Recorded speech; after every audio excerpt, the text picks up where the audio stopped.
You know Gene Tierney from Laura and Heaven Can Wait, but you don't know the woman the studios tried to hide. This is the real story, stripped bare.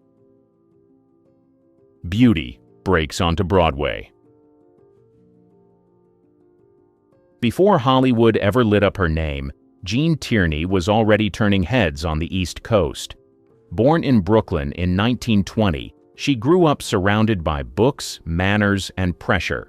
Her father was a successful insurance broker. Her mother was a gym teacher with sharp posture and high expectations.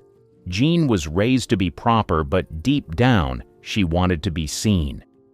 At 17, she visited Warner Brothers Studios during a family trip to California. A cameraman caught her profile and said, "You ought to be in pictures." That one offhand comment changed everything. But her father insisted she finish school first. She studied at finishing school in Switzerland, learned French, and returned poised, almost too poised. By the time she debuted at a society ball in 1938, her beauty was talked about in papers. Still, she wasn't content to be a debutante. She wanted the stage. She landed her first Broadway role in What a Life in 1938. The part was small, but critics noticed her presence. The New York Times called her striking, and that was all it took. She quickly booked another role in The Male Animal, where one particular audience member, 20th Century Fox founder Darryl F. Zanuck, took interest. Zanuck offered her a screen test. In the test footage, Gene smiled nervously, but the camera loved her. Her cheekbones, wide eyes, and steady voice didn't need much coaching. She signed a contract with Fox in 1940, but Gene wasn't just another pretty face. From the beginning, she insisted on roles that didn't box her in. She refused to play dumb or helpless. She even turned down early roles that required her to fake a heavy accent or overact. She wasn't loud, she didn't have to be. Gene Tierney walked into a room and the silence did the rest. By the end of 1940, she'd left Broadway behind and Hollywood was just starting to realize what it had on its hands. Fox signs a starlet. She signed with 20th Century Fox in 1940, and the studio wasted no time molding her into a screen icon. She was 20, fresh from Broadway, and already had a reputation for being impossible to ignore. Her first film under Fox was The Return of Frank James, opposite Henry Fonda. She played Eleanor Stone, an aspiring newspaper reporter. Not exactly the most dazzling part, but it worked. Audiences noticed her, and the studio noticed the box office. Fox knew they had a gold mine, but in the 1940s, a contract meant more than a paycheck. It meant ownership. Studio heads picked your scripts, shaped your public image, and even told you who to date. Gene played along, but she didn't bend easily. She refused to change her name or pluck her eyebrows, which became one of her trademarks. In 1941, she starred in Tobacco Road, followed by Belle Starr, where she played a gunslinging Southern rebel. Both films were hits, but critics weren't kind. Some called her stiff. Others said she was just a face. Behind the scenes, she was quietly taking acting lessons and studying other performers on set. She never wanted to be just a decoration. Fox pushed her harder. By 1942, she was headlining films like Sundown and Rings on Her Fingers, moving quickly between dramas and comedies. The studio plastered her face on posters, pitched her as the most beautiful woman in film, and paired her with big names to boost her status. She didn't complain. She worked constantly. Between 1940 and 1943, she appeared in 9 films, some forgettable, some not. What mattered was the build-up. Zanuck believed Gene was one breakout role away from being a household name. He was right. By the end of 1943, Tierney had clawed her way out of bit parts and into something rare, leading lady status without playing by all the rules. She didn't flirt with the press. She didn't chase controversy. She showed up, hit her marks, and let the camera do the talking. Hollywood was full of loud starlets. Gene Tierney just stood still, and the world came to her. Scandalized in Heaven Can Wait. In 1943, Gene Tierney starred in Heaven Can Wait. a Technicolor fantasy comedy that didn't scream career-defining role, but that's exactly what it became. Directed by Ernst Lubitsch, the film was a polished, high-society romp. Jean played Martha Strobel Van Cleve, a loyal wife who endures a lifetime of her husband's nonsense with quiet dignity and style. Audiences saw something different. She wasn't just beautiful, she was luminous. Critics finally softened. The Los Angeles Times said she outshone the sets, which were designed to look like actual heaven. People couldn't stop talking about her face, her poise, her voice. She seemed untouchable. But the praise came with a strange undercurrent. Behind the camera, Jean was struggling with how Hollywood wanted to present her. The studio insisted she pose for increasingly provocative photo spreads. One publicist described her appeal as elegance with danger. She was uncomfortable with the wardrobe choices but agreed, until one publicity still, showing her in a clingy satin gown, exploded in newspapers across the country. That photo was everywhere. Letters poured in. Some fans were outraged. Others were obsessed. Tierney became the center of unwanted attention. She didn't do interviews about the photo. She didn't complain publicly. But friends later said she hated how that moment changed her image. Studio executives, however, saw dollar signs. The photo in the film cemented her as both a movie star. She was nominated for a National Board of Review award. Suddenly, Jean was headlining every fashion article and fan magazine. Her phone rang nonstop. Directors wanted her. Journalists chased her. She was now the face of a new kind of leading lady, refined, smart, but sold to the public with a wink. Jean didn't fight the wave, but she didn't trust it either. She once told a friend, "They talk about you like you're a painting they just hung." It wouldn't be long before that painting started haunting people. Laura Sparks' obsession. If Heaven Can Wait turned Jean Tierney into a star, Laura, 1944, made her a legend and a ghost. Directed by Otto Preminger, the film was a psychological noir where Jean played the title character, a woman so enchanting that even her supposed death couldn't stop men from falling in love with her. In the movie, a detective investigates her death, only to become obsessed with her portrait. The twist? She's not actually dead. She walks in halfway through the film, alive and graceful, stunning the audience, and him. That portrait became iconic. In real life, it was a photograph touched up to look like a painting. But for many, it didn't matter. Jean became Laura. Strangers wrote letters claiming to have fallen in love with her character. A few even claimed they'd dreamed about her. The obsession crossed into unsettling territory. One man reportedly wrote to Fox requesting the painting for his bedroom. Another sent marriage proposals weekly. Jean didn't find it flattering. She found it eerie. The film was a hit. Critics hailed it as one of the best mysteries of the decade. Jean's performance was praised for being both icy and vulnerable, controlled but emotionally loaded. The camera barely moved when she was on screen. It didn't need to. She received praise from her toughest critic, the press. Even The New Yorker, known for snubbing studio stars, admitted she had an uncanny presence. But the film's success came at a cost. The more people adored Laura, the less they seemed to care about Jean Tierney. The studio leaned in. More posters, more portraits, more mystery woman headlines.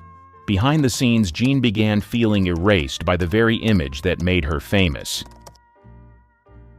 Tyrone Power and tragedy. In 1946, Jean Tierney began a romance with Tyrone Power, one of the biggest male stars in Hollywood. He was charming, impossibly handsome, and just as boxed in by fame as she was. They met at a dinner party and clicked immediately. But behind the polished smiles, their connection wasn't smooth. Power had recently returned from World War II service and was emotionally distant. Jean had just wrapped several grueling film projects and was emotionally fragile. Still, They dated quietly for over a year, often traveling to Mexico or sneaking around the studio system's ever-present photographers. She once said he was the only man I ever really loved. Their relationship stalled when Tyrone left to film Captain from Castile Abroad. Jean hoped he'd return ready for marriage. Instead, he came back with distance and a different story. His family reportedly didn't approve of Jean. She wasn't high society enough, despite her upbringing. That rejection crushed her. In 1947, he ended things for good. Jean spiraled. Friends noticed she stopped going out. One co-star said she seemed unreachable. She buried herself in work, but felt abandoned and humiliated. Power's next marriage to a Latin actress, Linda Christian, was a public spectacle. Jean stayed silent but didn't hide her heartbreak from those closest to her. The loss wasn't just personal, it was public. Gossip columns had speculated for months about a wedding that never happened. She became the subject of what went wrong stories and cruel headlines about women being too cold or too controlling. Looking back, it wasn't just a breakup. It was the first public crack in the image Jean had spent years building. The woman who could make men fall in love with a painting had been left behind by the real thing. She never dated Tyrone again, but she never got over him either. Motherhood and silent pain. In 1943, at the height of her fame, Jean Tierney became pregnant with her first child, Daria. She was thrilled. She'd married fashion designer Oleg Cassini earlier that year, and for once, her life seemed steady. But something went horribly wrong. While attending a Hollywood canteen event for soldiers during her early pregnancy, a female fan approached her. The woman had been sick with rubella, German measles, but snuck out of quarantine just to meet Jean. The star, not knowing the risk, greeted her kindly and posed for a photo. Months later, Jean gave birth to Daria. The baby was born blind, partially deaf, and severely developmentally disabled. Doctors confirmed the cause: prenatal exposure to rubella. Jean was devastated. The guilt nearly consumed her. She blamed herself, even though she'd had no idea what had happened until after the fact. Her marriage to Cassini started to crack under the pressure. They argued constantly about treatment, care, and guilt. Cassini wanted to send Daria to a private facility for long-term care. Jean resisted, but eventually agreed, knowing she couldn't give the child the care she needed alone. The fan who exposed her? Years later, that woman approached Jean again, this time at a book signing, and confessed. Jean was polite but shaken. She simply responded, "You have given me the most dreadful sorrow of my life." She almost never spoke about Daria publicly. When she did, it was brief and tightly controlled. She visited her daughter often, sometimes bringing toys or books, but always leaving in tears. This tragedy became a private burden that followed Jean through every film, every red carpet, every fake smile. She kept working, kept showing up, but something behind her eyes had changed. Her fans saw glamour. Her peers saw sadness. One friend said she didn't wear grief, it lived in her voice.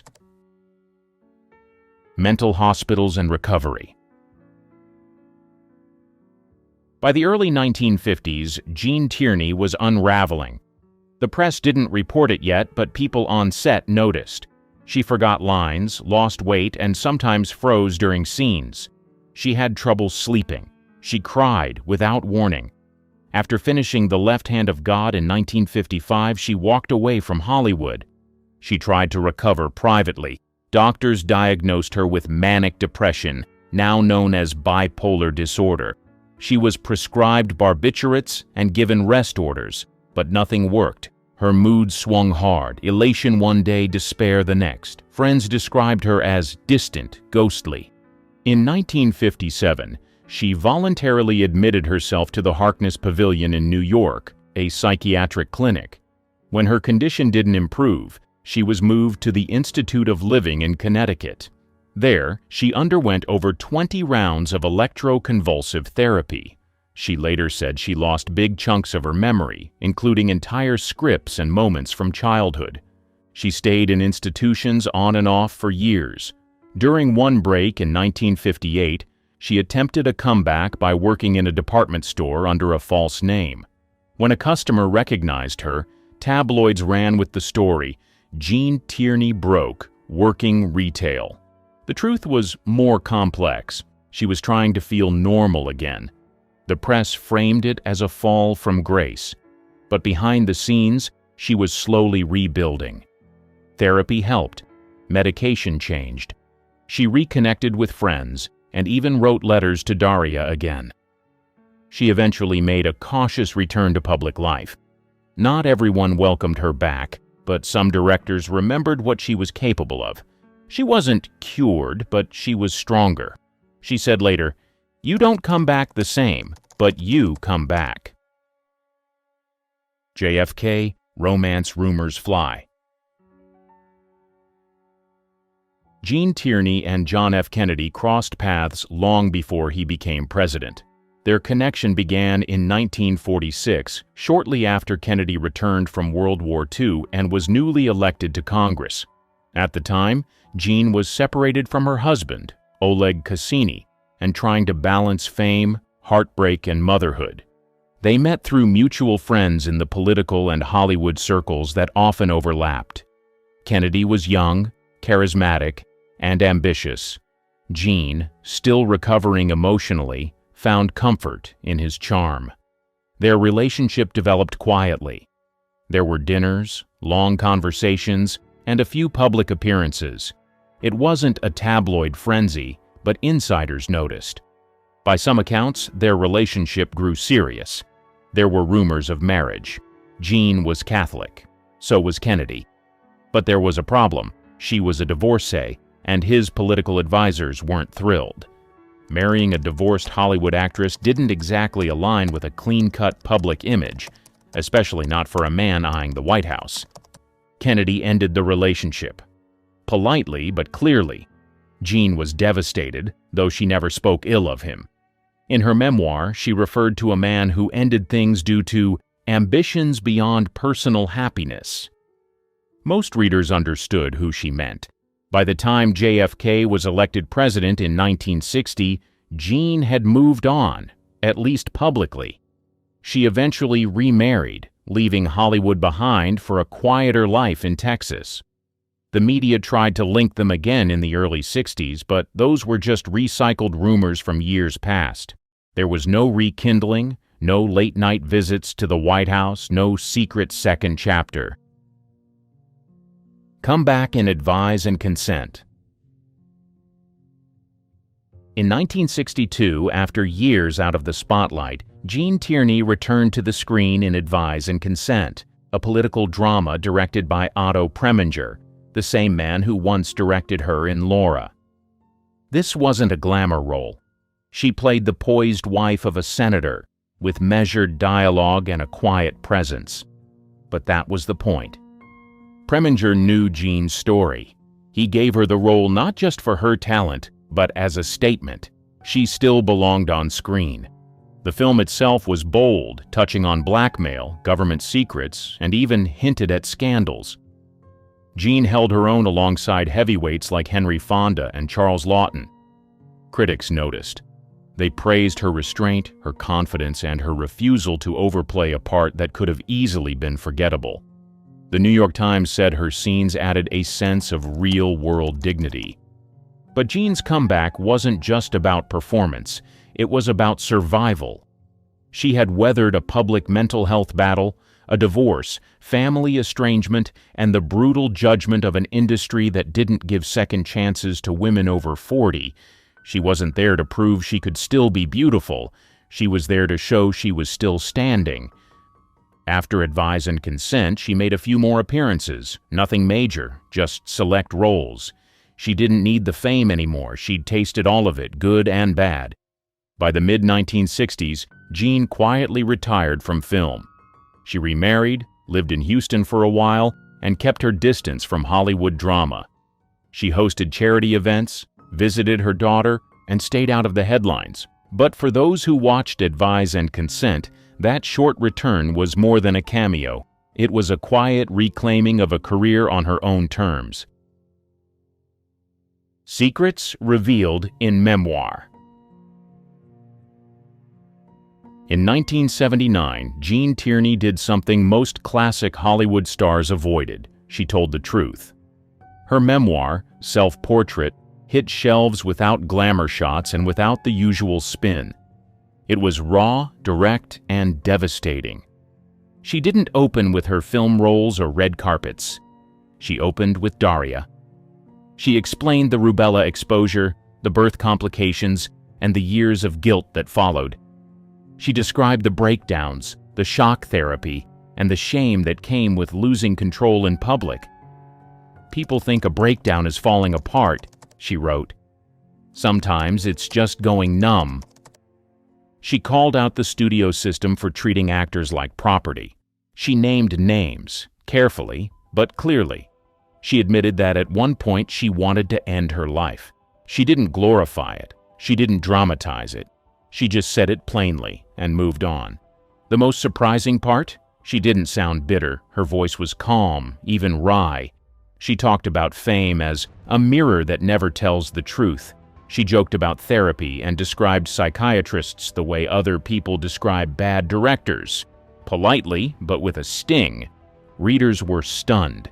This wasn't the Jean Tierney they thought they knew. This wasn't Laura or Heaven Can Wait. This was a woman who had been adored, damaged, institutionalized, ignored, and still found the nerve to say, "Here's what really happened." The book became a quiet hit. It didn't top bestseller lists, but it passed from reader to reader. Film historians called it one of the most honest books to come out of Golden Age Hollywood. Young actresses read it to understand what the business really cost. Jean Tierney didn't give fans the version of herself they wanted. She gave them the truth, and somehow that made her unforgettable all over again. The year was 1943. A film sat locked in vaults too scandalous for theaters. At the center, a woman lying in hay rewriting what was allowed on screen. This wasn't Monroe or Gardner. It was Jane Russell, and her story only gets wilder from here. The bra that launched a legend. The Outlaw wasn't supposed to be a scandal. It was a low-budget Western by Howard Hughes, starring a newcomer named Jane Russell. But Hughes had something bigger in mind. He didn't just want a movie, he wanted shock value. Russell was only 21, with no major roles behind her. Hughes cast her as Rhea McDonald, a sultry saloon girl. During filming, he became obsessed with how her figure appeared on screen. Costumes didn't give him the look he wanted, so he built his own solution, a new kind of bra. Metal rods, wiring, and padding were sewn into a custom design meant to lift her bust unnaturally high. Hughes even filed a patent for it. Jane hated it. "That thing hurt like hell," she said years later. "I threw it in the trash and wore my own." Despite that, Hughes told the press she wore his invention. He wanted the story to spread, and it did. Then came the haystack photo. A publicity still showed Russell reclining in hay, blouse barely holding on. No moviegoers cared about the plot. They wanted to see that image. Theaters received angry letters. Religious groups protested. One censorship board called the photo morally dangerous. The production code refused to approve the movie. Hughes had a plan. He sent fake protest letters to theaters claiming outrage from concerned citizens. It worked. Curious crowds showed up in droves. The limited release in 1943 was chaos. In New York and Los Angeles, people lined up for blocks. In some cities, police were called to manage traffic. Chicago shut the film down mid-run. Jane Russell had barely opened her mouth on screen, but her image was already burned into American culture. The Outlaw didn't make her a star because of her acting. It made her a symbol of everything Hollywood was afraid to show. The full nationwide release didn't happen until 1946. By then, she didn't need it. She was already the most talked about woman in Hollywood. And she had done it without saying a word. Headlines, contracts, and control. After The Outlaw stirred controversy in 1943, Jane Russell's name never left the papers, but behind the headlines, she was caught in a mess of studio politics, lawsuits, and image control. She hadn't asked for any of it. Howard Hughes had her locked under an exclusive contract. That meant no other studio could touch her, and she couldn't choose her roles. She later said, "I was stuck doing whatever he wanted. I couldn't even accept better parts."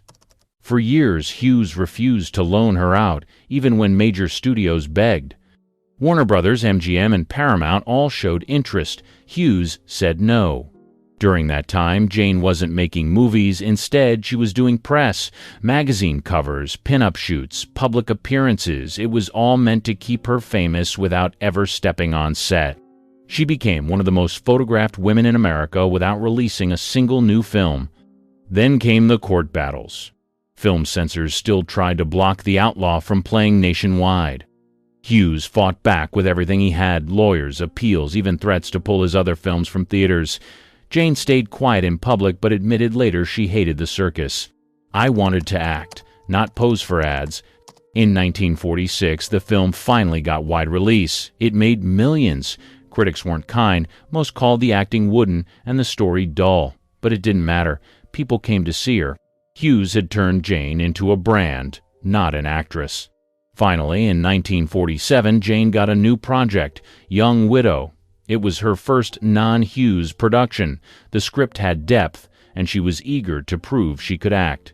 But the damage had been done. Audiences still saw her as the hey girl. Reviews were mixed. Some praised her presence. Others said she was stiff. She later admitted she was still learning.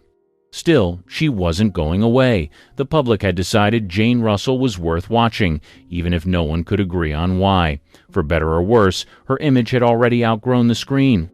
And Hughes? He still wasn't done pulling the strings.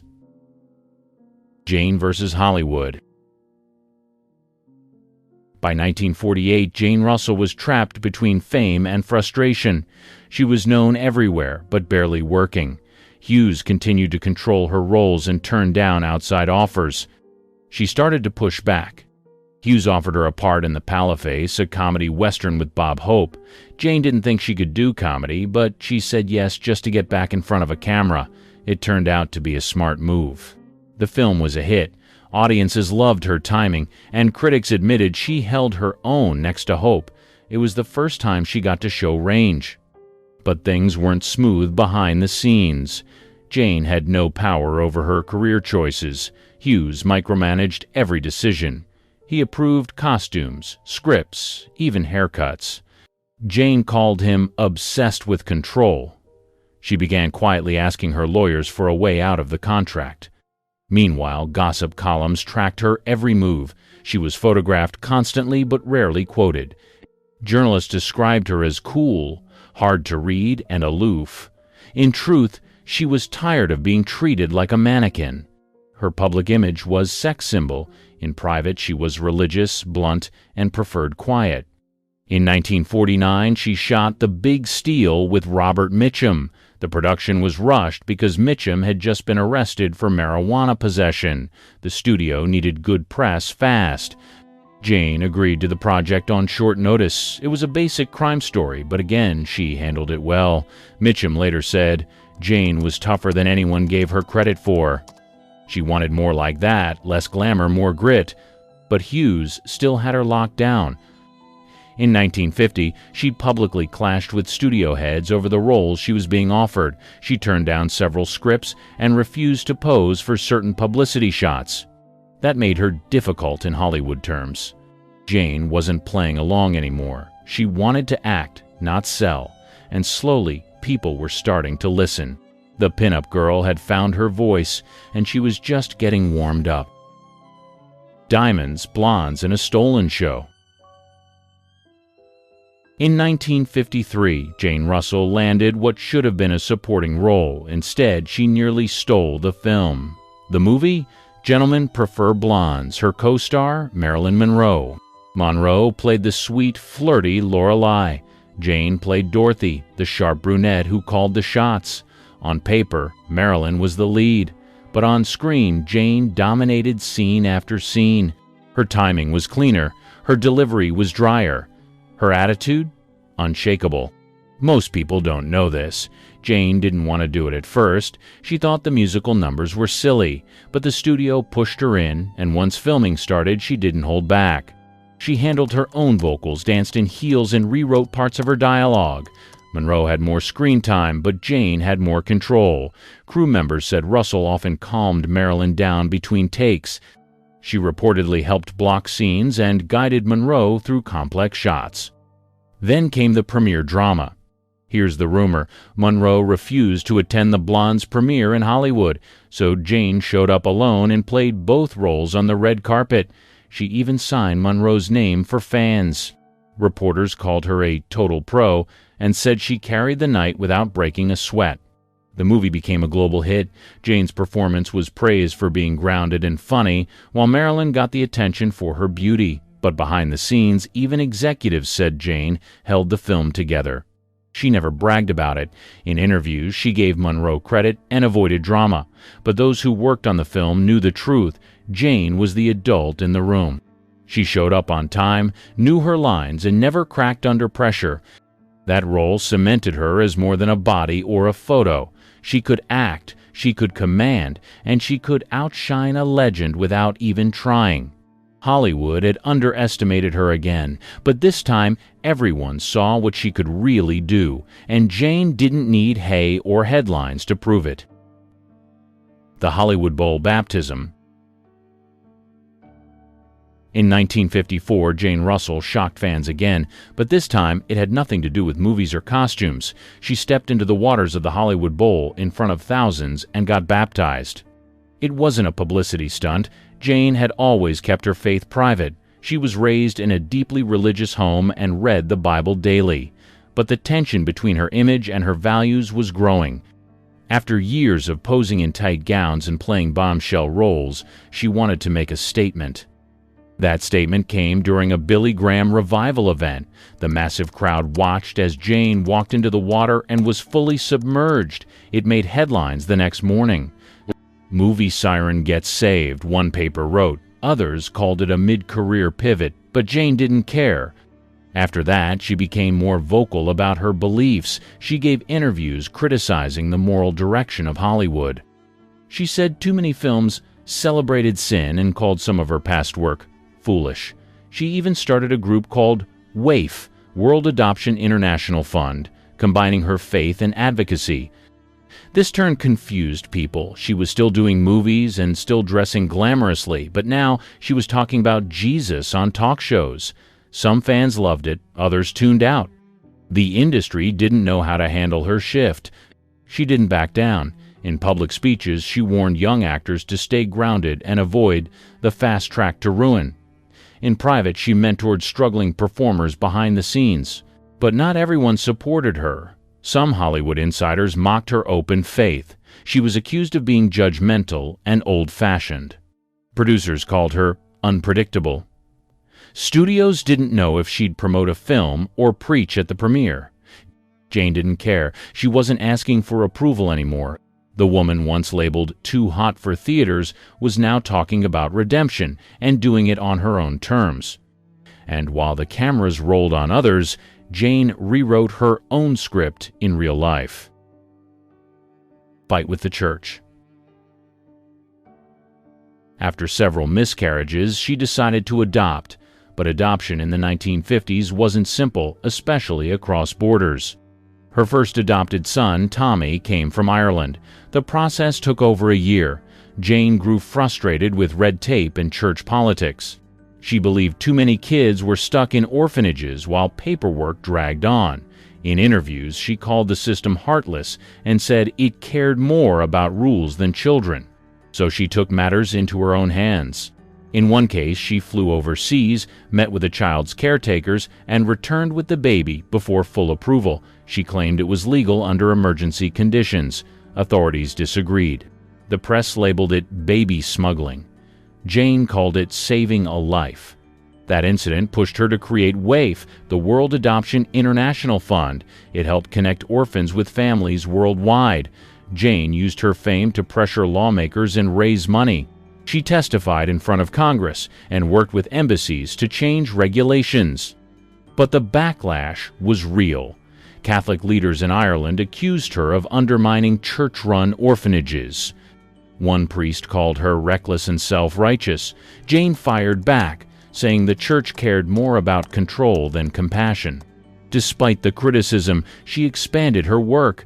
WAIF helped place hundreds of children in homes during its peak. Jane personally reviewed applications and even helped pay travel costs for some families. She wasn't just a spokesperson, she was hands-on.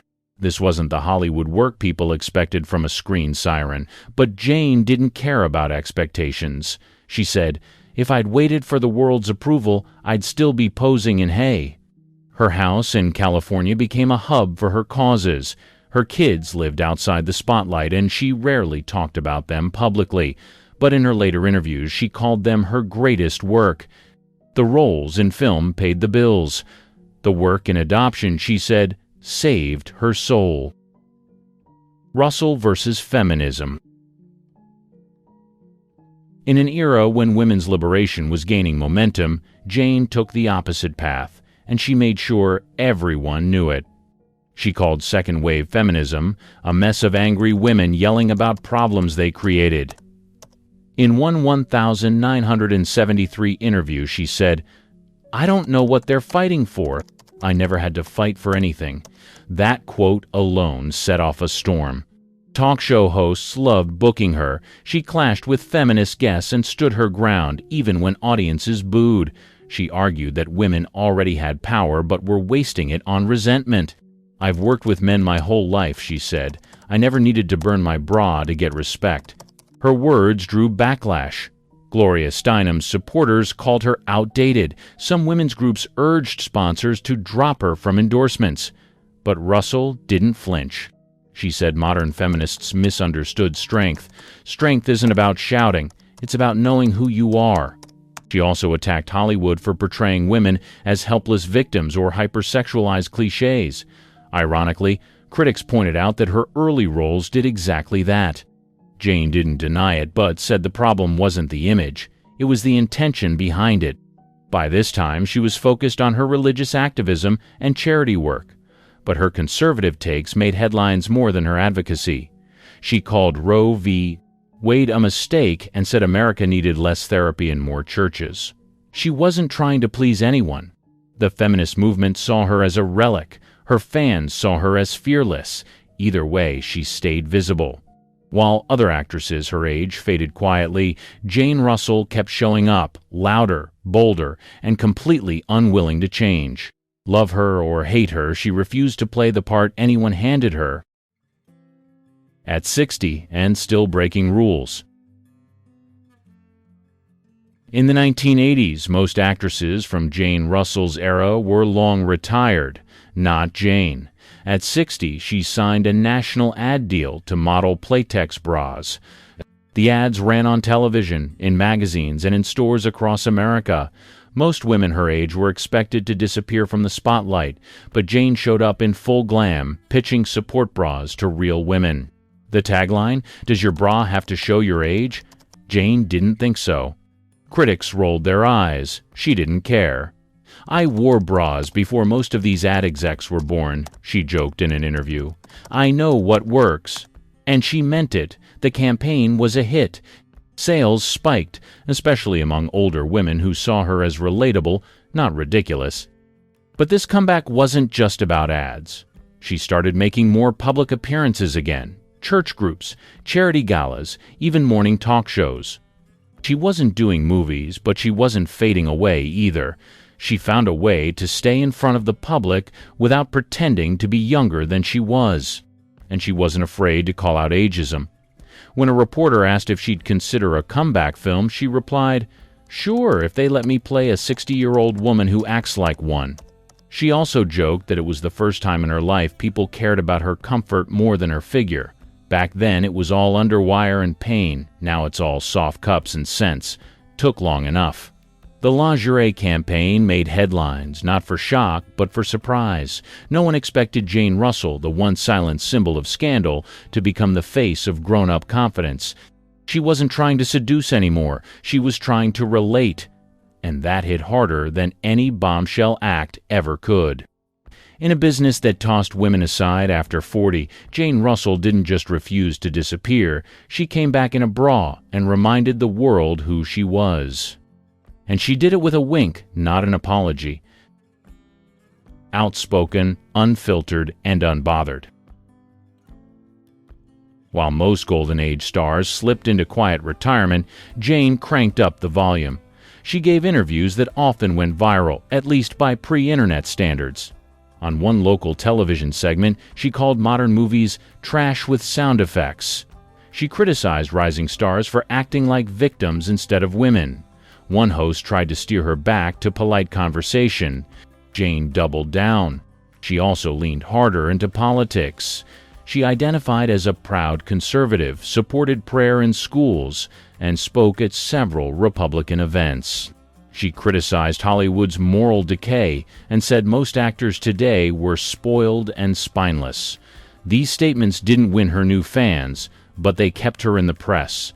In 1999, she made headlines again for all the wrong reasons. She was arrested for driving under the influence in California. Her blood alcohol level was nearly twice the legal limit. At the time, she was in her late 70s.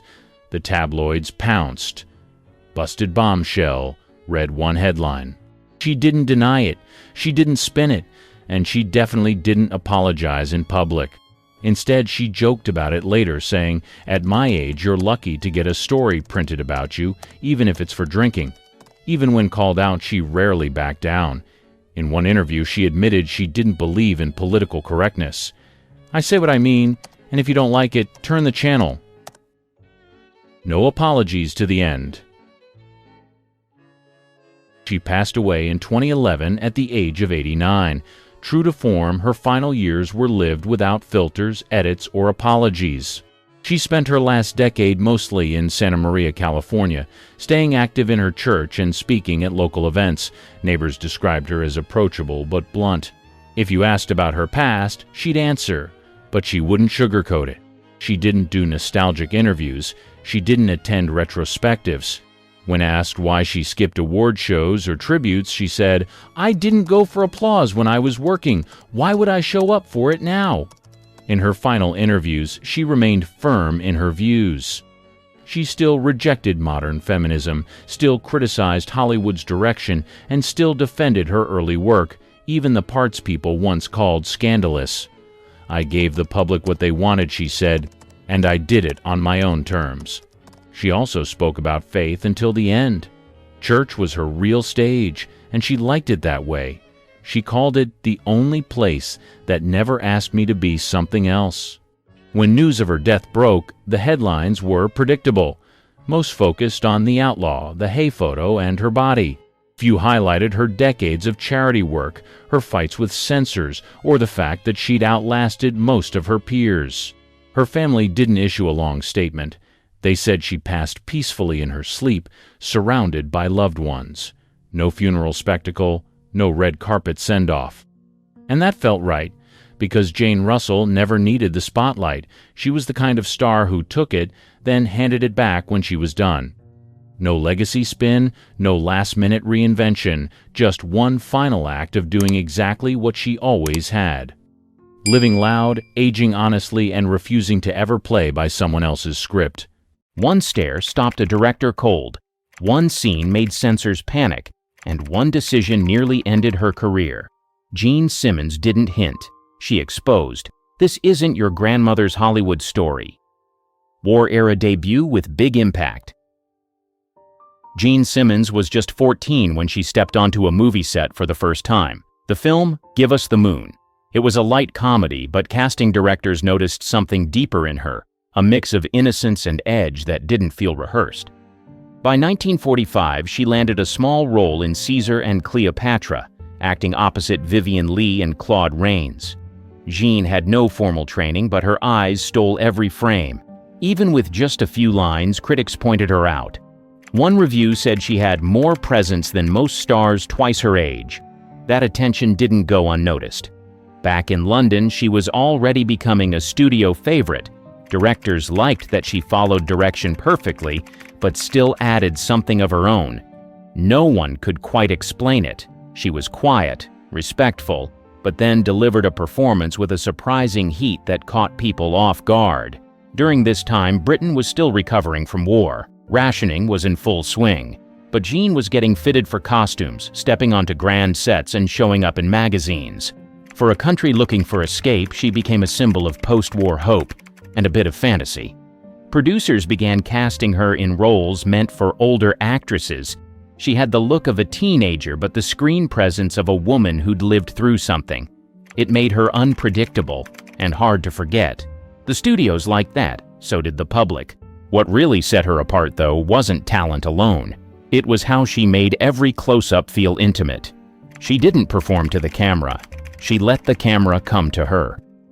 That kind of restraint, especially at 15, felt dangerous in the best way.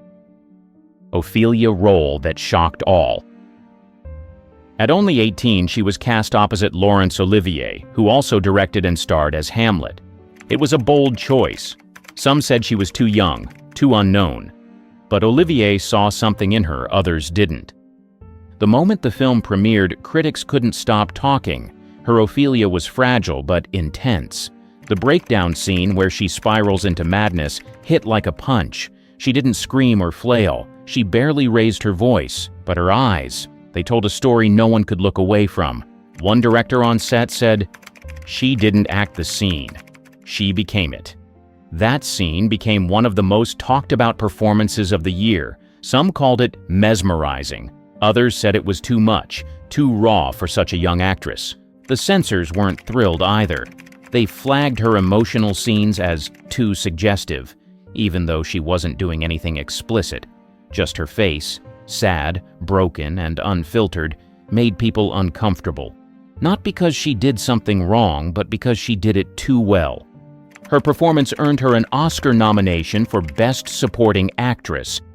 It was rare for a British actress that young to get that kind of recognition in Hollywood, but Jean made it look effortless. What no one saw, though, was how tightly controlled the set was. Olivier was known to push actors hard. Simmons was often left exhausted after long takes. Some scenes took over a dozen tries just to get the right version of her breakdown. She never complained. Hamlet didn't just boost her career. It showed the world she wasn't afraid of complex roles. She didn't need flashy lines or big gestures. She used silence, stillness, and just one look. This wasn't a breakout. This was a warning. Jean Simmons didn't just belong in movies. She could change how they felt. Barefoot and bold in Himalayas. Jean Simmons wasn't the lead in Black Narcissus, but she might as well have been. She played Kanchi, a teenage girl from the Himalayas. No lines, no backstory, just movement, emotion, and presence.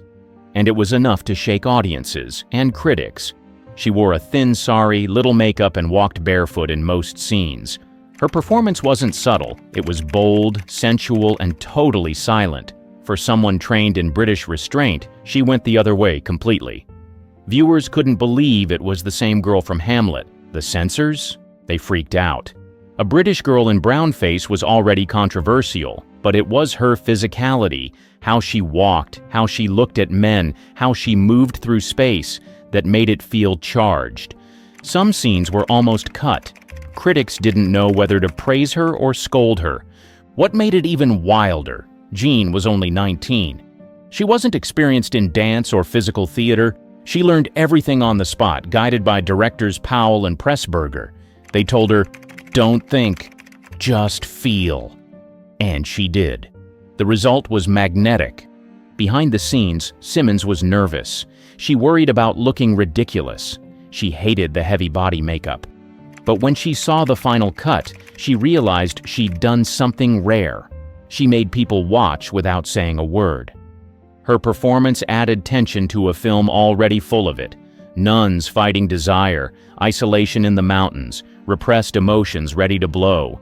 Jean's character was the spark, the reminder that human want couldn't be hidden forever. She wasn't glamorized. She wasn't polished. She was raw and young and almost too real for the screen. Audiences either gasped or looked away. That role changed everything. From then on, casting directors saw her differently. She could play quiet, yes, but she could also play dangerous. Not loud or messy, but the kind of dangerous that sneaks up on you. Marriage that silenced her voice.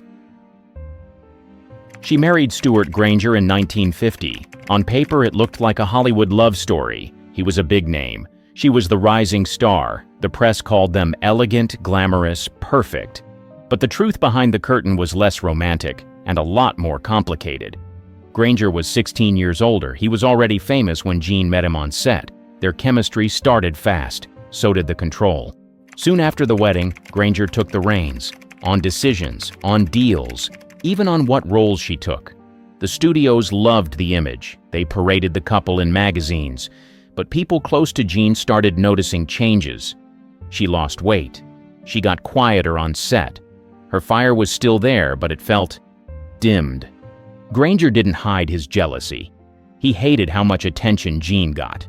When she was offered lead roles, he often stepped in, saying the scripts weren't right for her. Some insiders say he even turned down roles on her behalf without telling her. Their marriage became a talking point, not for romance, but for the tension it created in her career. One studio exec said, "Jean was gold, but we couldn't get to her without going through Stuart." Still, she stayed, at least for a while. She did interviews with a smile. She played the devoted wife. But behind closed doors, she started pushing back. She wanted control over her own contracts. She wanted to work in America. Granger wasn't happy about it. The tension spilled into work. On the set of Young Bess, she reportedly clashed with crew members over last-minute changes made by Granger, who was constantly advising from behind the scenes.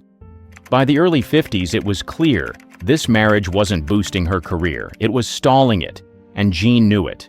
The girl who once shocked the screen in silence was now fighting to speak up off it. She sued Howard Hughes. Howard Hughes didn't hear no very often, but Jean Simmons gave it to him clear, firm, and without a pause. In 1951, she was under contract with the Rank organization in the UK, but Hughes wanted her for RKO in Hollywood, so he bought her contract. At first, it looked like a career jackpot. Bigger films, bigger budget, international stardom. But there was a catch. Hughes didn't want to make her a star. He wanted to own her. He sent her lavish gifts, jewelry, perfume, clothes. She sent them right back. He offered her roles, but only in projects he controlled. Scripts were delayed, promises were broken. Jean was stuck, contractually tied to RKO but barely working. Then came the final straw. Hughes tried to force her into a long-term extension. Jean said no. He pushed harder. She pushed back and sued him. That was a career gamble very few actresses would have dared to make, especially against a man with Hughes' power and reach. The court battle was ugly. She was accused of being ungrateful, difficult, spoiled, but she didn't flinch. Her attorney argued Hughes was deliberately obstructing her career, and he was. The judge sided with Jean. The court granted her the right to make one more film under RKO, but after that, she was free.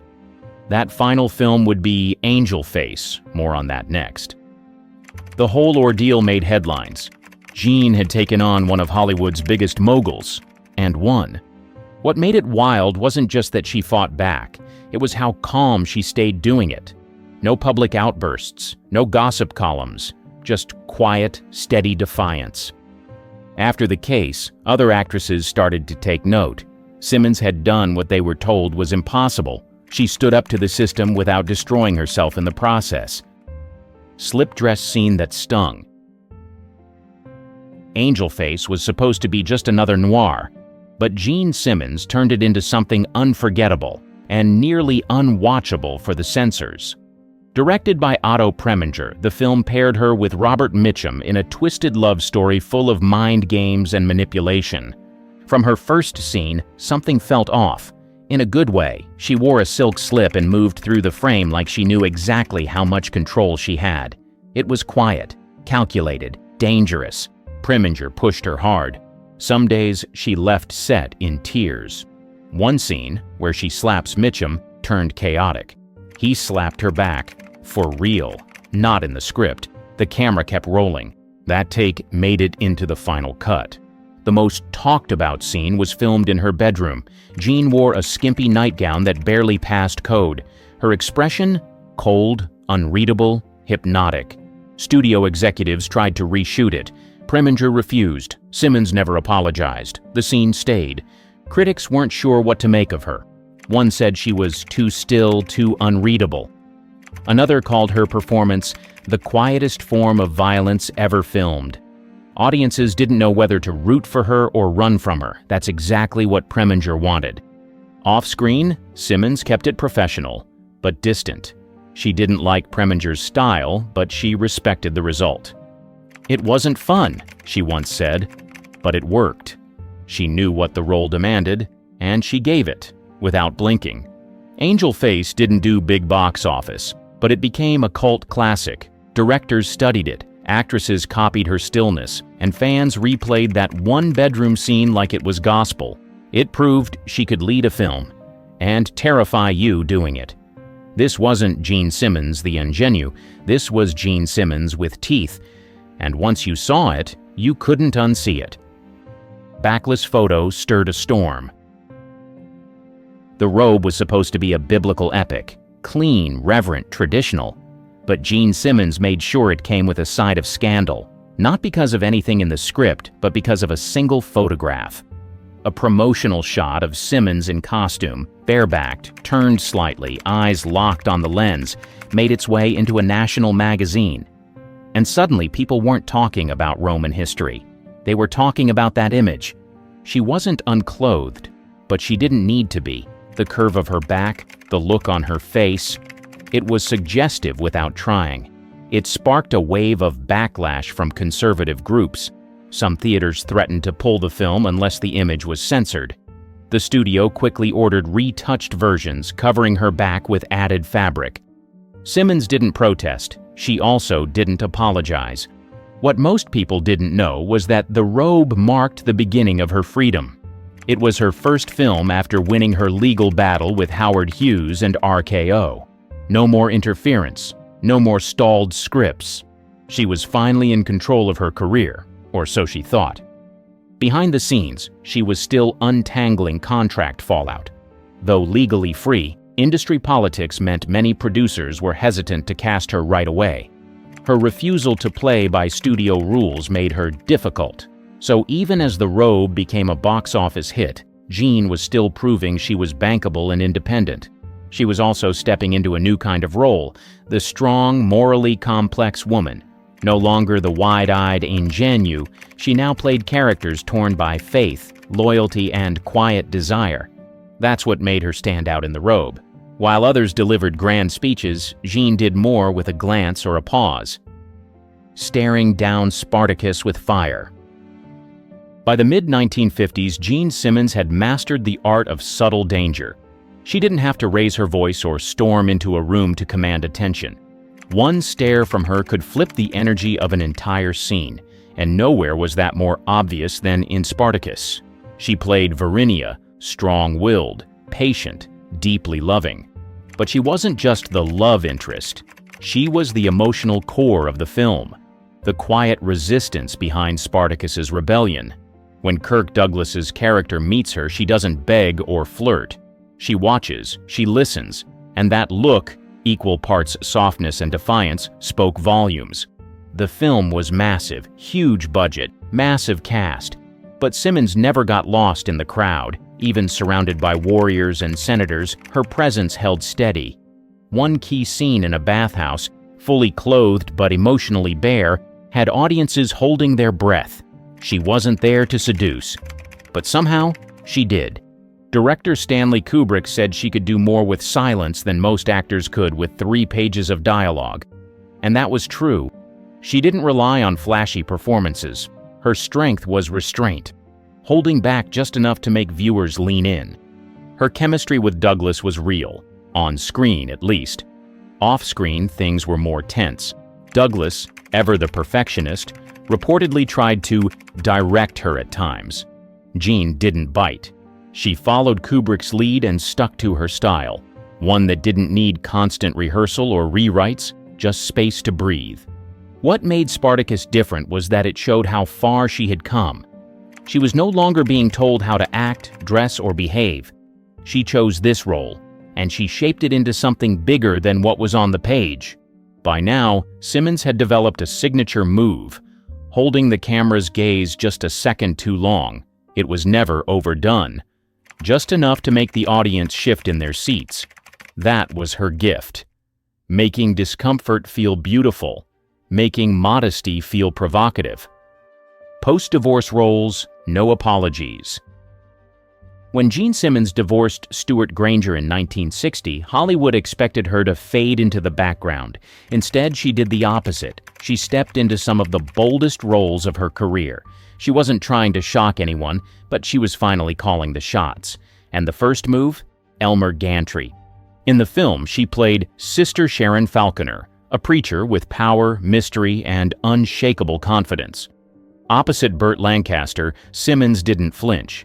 Their chemistry felt electric, even hostile at times. Her character wasn't there to be conquered. She had her own mission and her own secrets. The role marked a shift.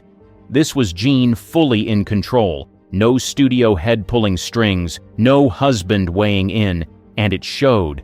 Critics called her performance chillingly calm and quietly commanding. Audiences saw a version of Simmons they hadn't before, fierce, focused, and completely in her element.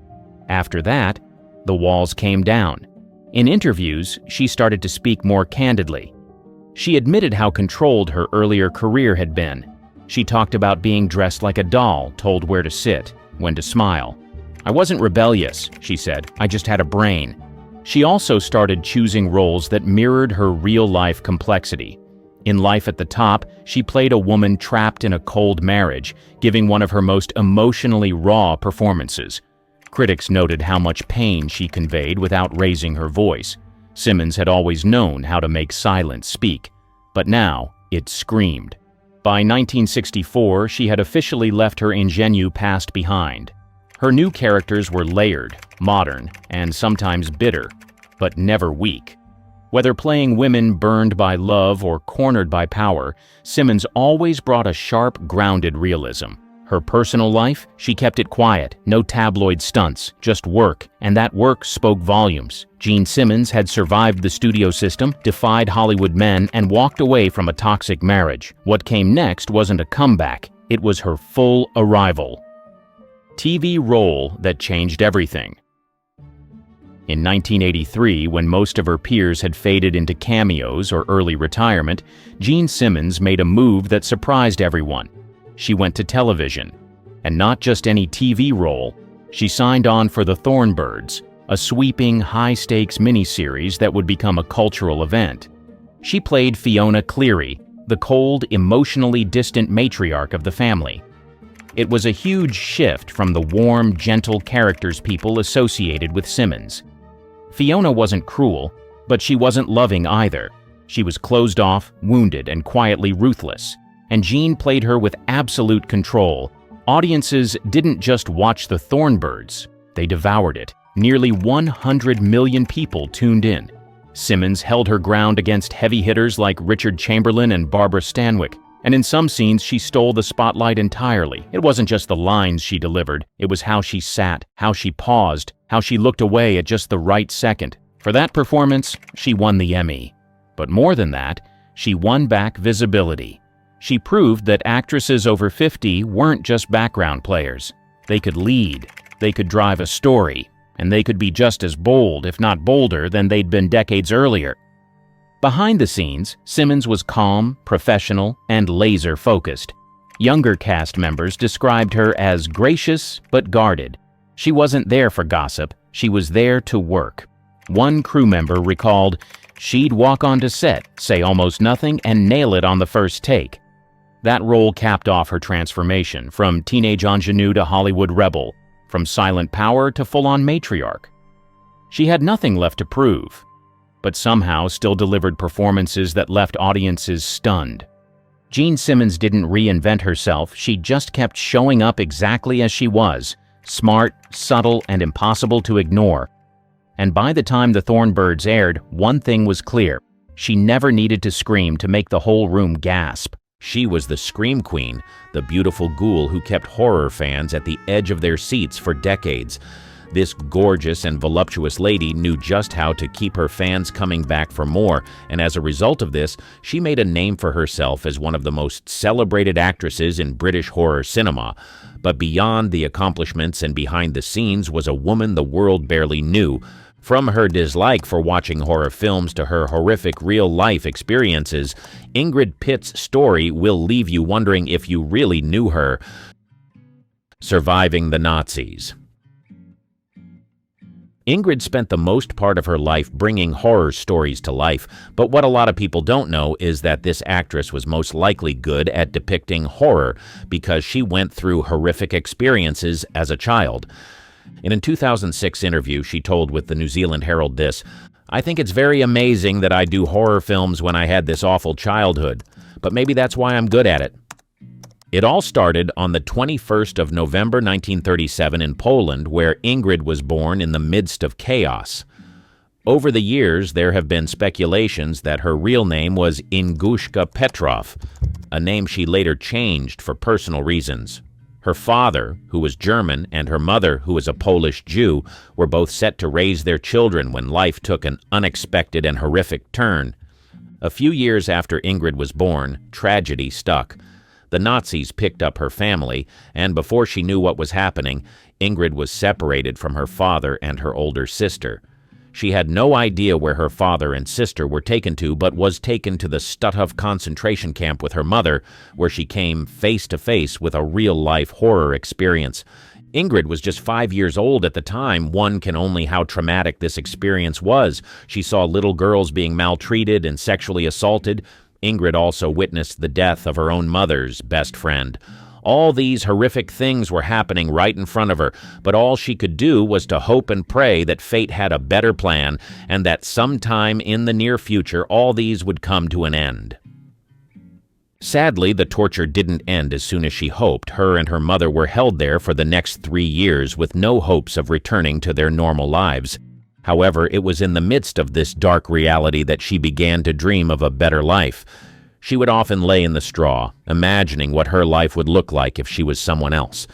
There was something inside of her that made her believe that she was going to experience life through a different lens.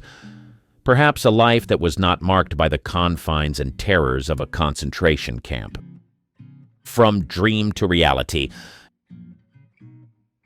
After 3 long and hard years, Ingrid and her mother left the camp after the war and began searching for her father and sister.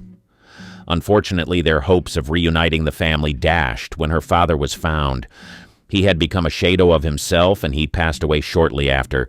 During that period, Ingrid started nursing dreams of becoming an actress, and she decided to pursue this passion fiercely.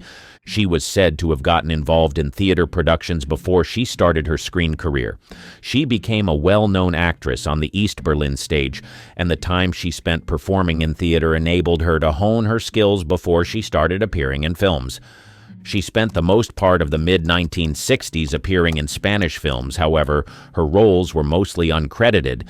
Interestingly, Ingrid could not speak Spanish at the time, but still found a way to immerse herself in the industry with the hopes of going international one day. Thankfully, her efforts paid off and things started looking up for her when she landed a supporting role in the 1968 film Where Eagles Dare. In this film, she portrayed the role of Agent Heidi, and she appeared alongside Richard Burton and Clint Eastwood. This was the role that led to her being noticed by the executives of Hammer Film Productions. They knew that her Eastern European and glamorous looks combined with her talent was a recipe for success. Shortly after, she was given the role of vampiress Mircalla and was the beginning of a notable career in the horror genre, becoming the Queen of Horror. Ingrid's journey into the world of horror began in the late 1960s and early 1970s, an era marked by the resurgence of Gothic horror films. With her striking beauty, commanding screen presence, and a voice that could send shivers down your spine, Ingrid quickly became a sensation in the genre. It all started with her breakout role in The Vampire Lovers in 1970, a film that not only showcased her acting prowess but also solidified her status as a horror icon. As the enigmatic bloodsucker, Ingrid brought a seductive allure to the screen, redefining the image of female vampires in the process. But it wasn't just about the fangs and the supernatural. Ingrid Pitt had a way of infusing her characters with depth and complexity. In Countess Dracula 1971, she portrayed the notorious Countess Elizabeth Bathory, blending horror with historical drama. The film wasn't just a showcase of her ability to instill fear, it was a masterclass in the art of combining terror with a touch of tragic humanity.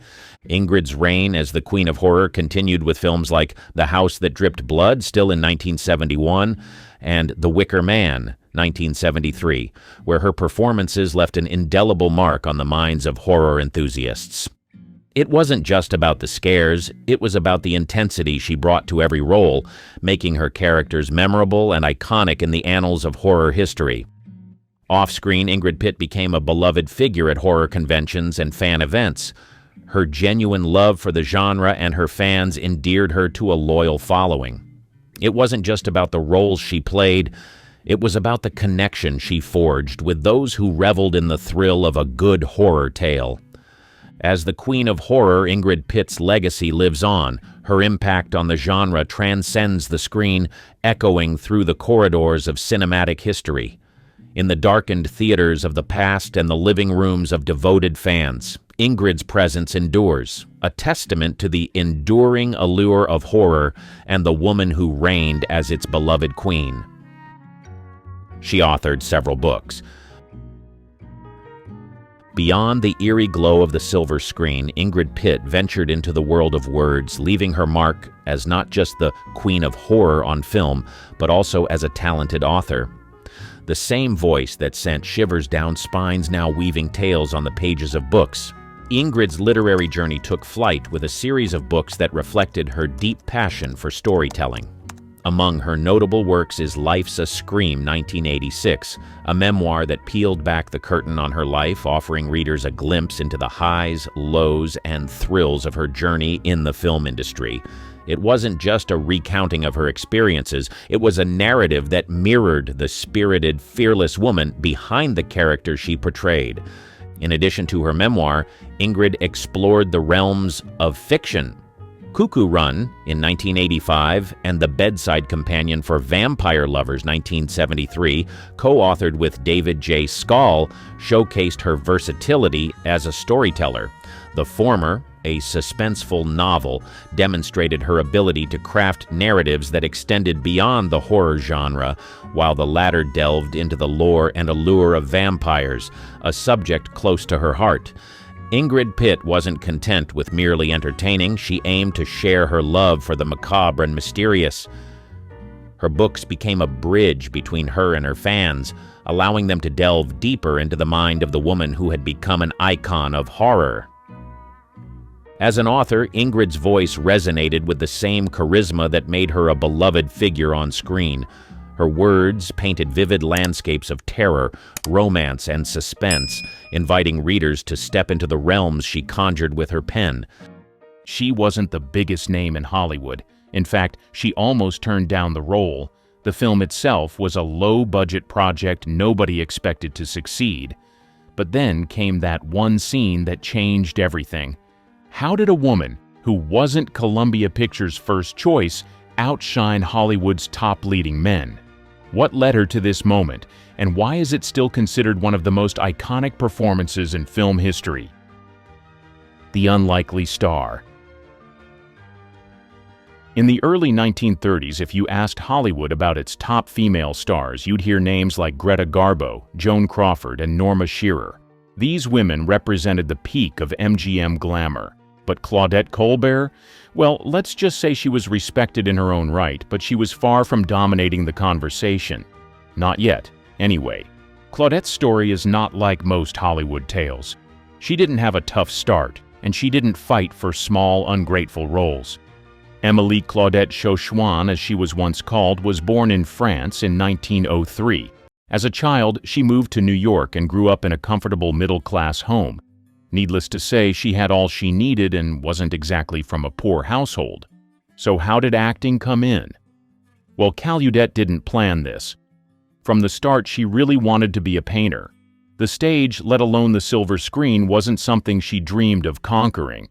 But as you'd suspect, in time, everything changed.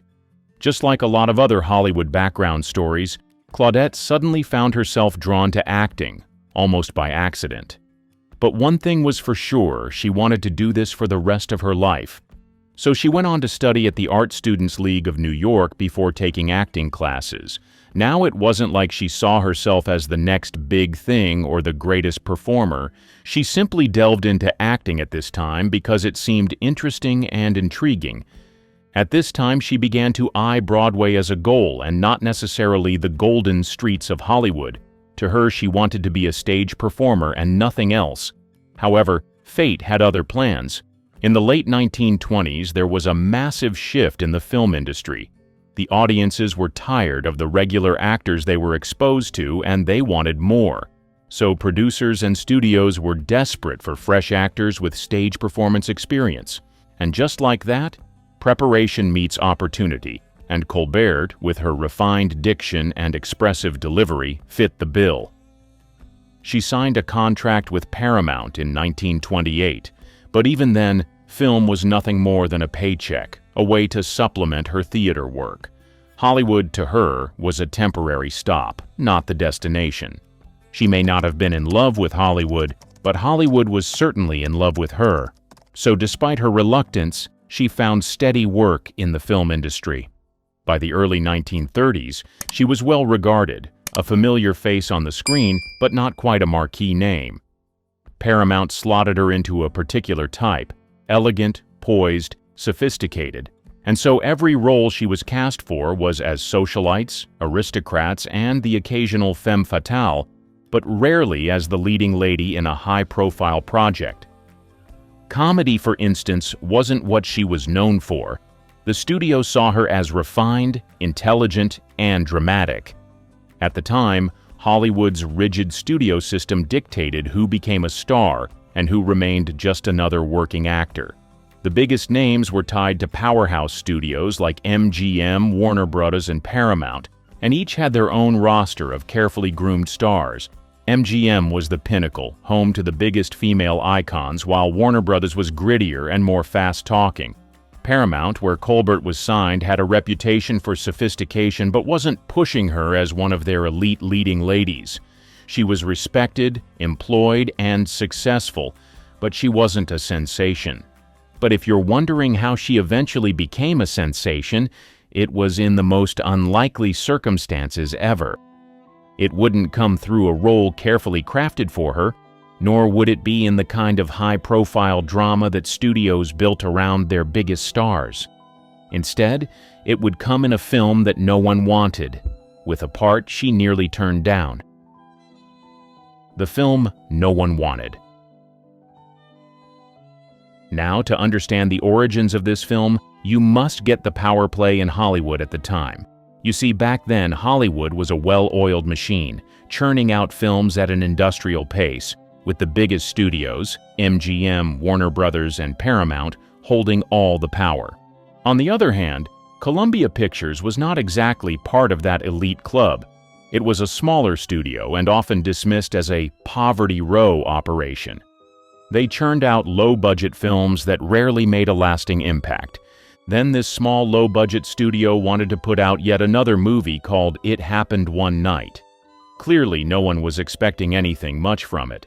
It wasn't supposed to be special or break any milestones. It had no A-list actors, and even the director Frank Capra was just trying to make a name for himself at the time.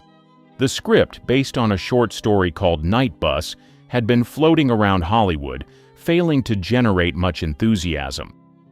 It was supposed to be a simple, light-hearted road trip romance, hardly the kind of film that studios considered important.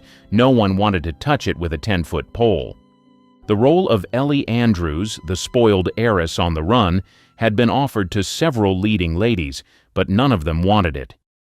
Myrna Loy, known for her wit and elegance, turned it down, calling it beneath her. Constance Bennett, another major star, rejected it as well. Even Bette Davis had no interest. No one saw it as a prestigious project, and with Columbia's reputation for lower-budget productions, it wasn't exactly the kind of film actresses were scrambling to be in. And then the role was offered to our very own Claudette Colbert. And well, she too wasn't interested either. She had just finished a grueling shoot and was eager to take a vacation. When the role was offered to her, she dismissed it outright, reportedly saying the script was silly.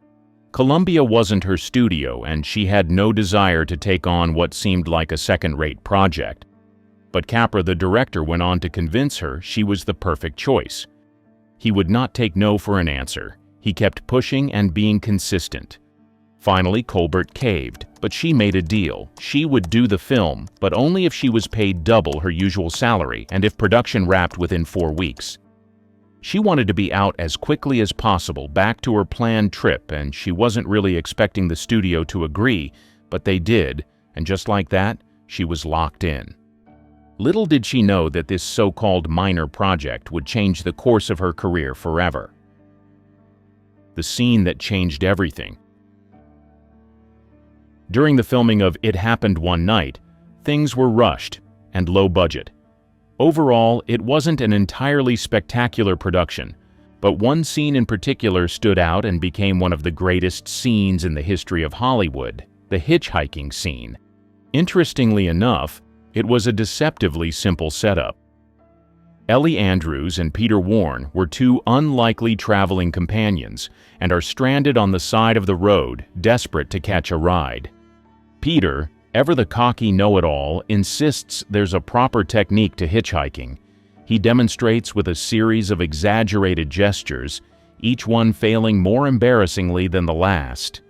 Meanwhile, Ellie, watching with amused skepticism, finally steps in and she does the most unbelievable thing. Without a word, she lifts her skirt just enough to reveal her bare leg, and just like that, within seconds, a car screeches to a halt. What makes the scene work so well isn't just the humor and the obvious sexiness, it's also the relationship between Colbert and Gable. She isn't only playing the beautiful, flirtatious woman using her looks to get what she wants. She's also effortlessly in control, turning the moment into a masterclass in comedic timing. Her expression, half smug, half innocent, tells us everything. She knows exactly what she's doing, and she's enjoying watching Peter squirm. It's one of those rare moments in romantic comedies where the woman isn't just reacting to the man's antics, she's outsmarting him. What makes it even more fascinating is the tension behind the scenes. Most people find it hard to believe that Colbert was reportedly reluctant to do the leg-bearing moment at all. She considered it too risque and initially refused, forcing Capra to scramble for a solution. The director even hired a body double to perform the scene, but when Colbert saw the stand-in's legs, she scoffed, declaring that hers looked better. In the end, she did it herself, but that initial hesitation worked in her favor.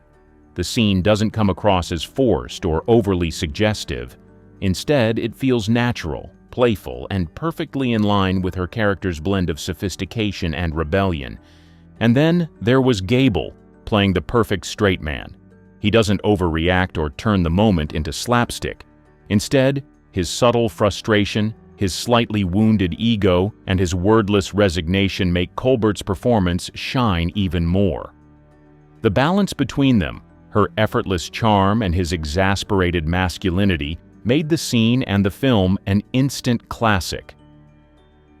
The glorious aftermath. When the film finally hit theaters, critics and audiences were taken aback by the unexpected star power that emerged from what they assumed would be a standard romantic comedy. Clark Gable's rugged charm had long been the draw, but it was Colbert's subtle humor and magnetic presence that quietly upstaged him, transforming her performance into the film's most talked-about moment. But even the viewers had a nice experience with the movie. They found themselves laughing at the antics on screen and at the delightful twist of fate that saw this refined actress become the unexpected heroine of the story. And just like that, Glowing reviews began pouring in from every corner. Newspapers, magazines, and even casual chatter among moviegoers praised her as the revelation of the year. It was as if she had cast an enchanting spell over the audience, eclipsing the male lead with her wit, poise, and that irresistible charm that made every gesture memorable. In one sweeping stroke, she challenged the very concept of stardom, prompting even the most skeptical critics to reconsider the established order of Hollywood's leading ladies. As is Hollywood's nature, with a great performance comes great accolades and recognition. The film's triumph at the Academy Awards only solidified this newfound status. As It Happened One Night swept the major categories, Colbert's performance became emblematic of a shifting tide in the industry, a movement where talent and authenticity began to outweigh the traditional markers of star power. This moment of recognition was not just an accolade, it was a turning point that elevated her career to heights previously reserved for the era's most celebrated names. Suddenly, she was no longer seen as merely a supporting presence in a male-dominated landscape, but as a central figure whose work resonated on every level. This surge in recognition ushered Claudette Colbert into the elite circles of Hollywood. Roles that once seemed out of reach became part of her repertoire, and the kinds of characters she portrayed grew richer, more nuanced, and decidedly more challenging. No longer was she the dependable, refined actress of the past. She was now a trailblazer, paving the way for a new kind of leading woman who could balance humor with sophistication and vulnerability with strength. As the echoes of that transformative performance continued to reshape her career, one couldn't help but wonder what daring choices and fresh narratives awaited her next in the ever-evolving world of cinema. More than just a scene. Claudette Colbert's performance in It Happened One Night did more than just change her career. It changed the way Hollywood thought about leading ladies in romantic comedies. Let's break that down. Before this, female characters in the genre often fit into rigid categories. It was either the demure love interest, the glamorous but distant socialite, or the ditzy comedic sidekick. But after the film, It Happened One Night, Colbert completely shattered those expectations by embodying something a little more different, a woman who was witty, elegant, playful, and undeniably in control of her own story. When she portrayed Ellie Andrews, she set a new standard. A standard that said she wasn't there to just react and compliment the male lead like every other film before that time, but she was an equal force in the movie, someone to be taken equally seriously and capable of bringing her own energy. She was very sophisticated, but wasn't also above getting her hands dirty, whether it was dunking a donut with exaggerated precision, delivering sharp comebacks, or cheekily outsmarting Peter at his own game. She was confident yet vulnerable, independent yet romantic, and, most importantly, always interesting to watch. This balance, mixed charm with intelligence, sensuality with humor, became the blueprint for romantic comedy heroines for decades to come. You can see shades of Colbert's Ellie in actresses like Katharine Hepburn, Rosalind Russell, and even later stars like Julia Roberts or Meg Ryan. The idea of the cool, confident, and clever leading lady owes much to what Colbert perfected in that single performance. Despite her many other achievements in Hollywood, her work in Midnight, The Palm Beach Story, and Since You Went Away, nothing quite eclipsed what she did in It Happened One Night. It remains the moment that defines her legacy, the film that turned her from a respected actress into a cinematic icon. Even as Hollywood evolved and new stars emerged, her impact on the romantic comedy genre never faded. Decades later, when audiences look back at the golden age of Hollywood, Colbert's hitchhiking scene, her sharp banter with Gable, and her effortless blend of humor and sophistication still stand as some of the most memorable moments in film history. And in that way, It Happened One Night wasn't just her breakthrough, it was her immortality. What came next? With It Happened One Night turning Claudette Colbert into one of Hollywood's most bankable stars overnight, she suddenly had something that she never had before: power. All of a sudden, she was no longer just a respected actress. She was now a full-fledged leading lady with the ability to choose her roles more carefully and negotiate better deals. And unlike many stars who get typecast after a breakout performance, Colbert refused to be boxed in. After her performance, you'd think she will now solely stick to comedy romance movies, but that was the definition of typecasting, and she wanted no part in that. So rather than simply coasting on the success of screwball comedy, she used her newfound status to explore a range of genres. Admittedly, she did continue making romantic comedies, many of which became classics. She also took on dramatic roles, period pieces, and even wartime films. Her next few years were a masterclass in versatility, proving that her charm and talent could extend far beyond fast-talking heiresses and road trip romance. After a successful movie, there is usually a special bond between the actors and the directors, and this one was no different. She quickly reunited with director Frank Capra in Broadway Bill in 1934, a comedy drama about horse racing, which wasn't as big as It Happened One Night, but reaffirmed her place in the industry. And then came The Gilded Lily in 1935. With that, she cast away all doubts that she was the rom-com queen.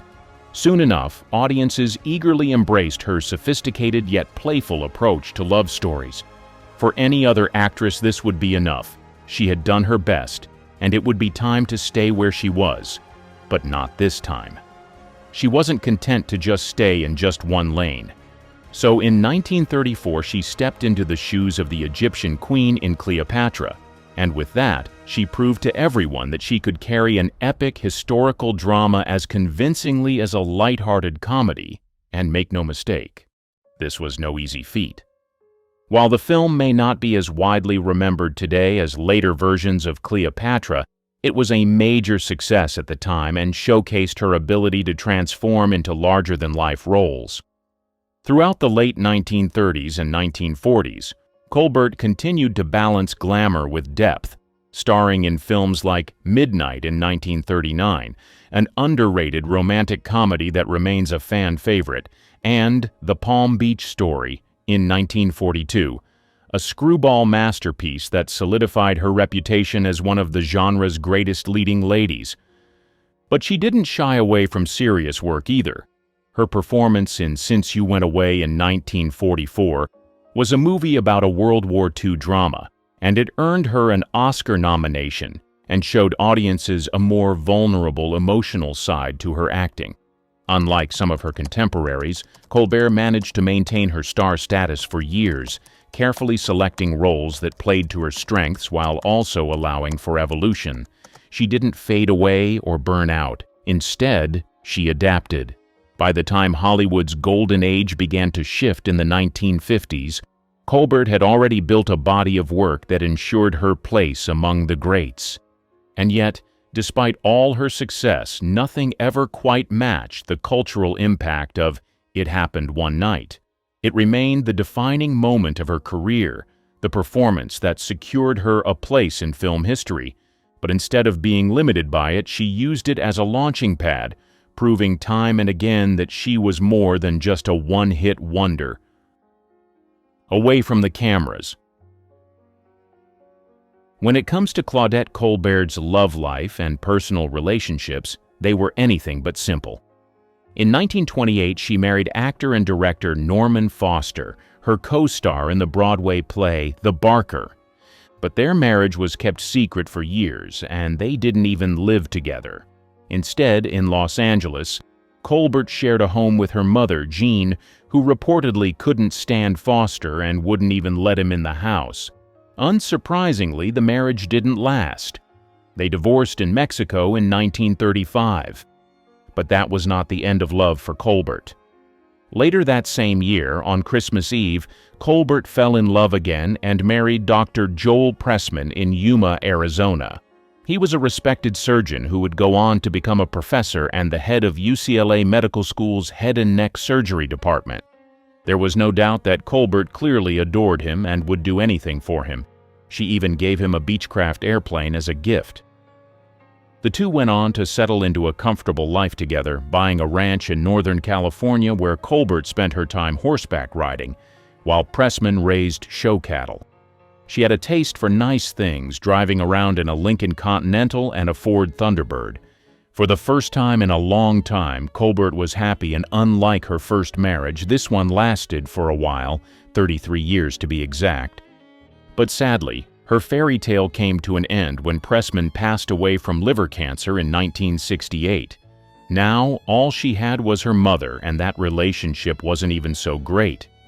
You see, her mother, Jean, was complicated. Jean was known to be difficult, reportedly favoring Colbert's brother, Charles, over her. Charles, who went by the surname Wendling, taken from their grandmother. He acted as Colbert's business manager for a time and was responsible for negotiating some of her best Hollywood contracts in the late 1930s and early 1940s. In 1942, he enlisted in World War II. In the mid-1950s, Colbert finally decided to take a step away from Hollywood, yet she maintained an extravagant lifestyle. She had a weekend house in Palm Springs, and according to an advertising executive, he had this to say: "Claudette was extravagant. I never, ever saw her question the price of anything." She owned a stunning Lloyd Wright-designed home in Holmby Hills, but later sold it in 1963. She and Pressman then rented a smaller house in Beverly Hills.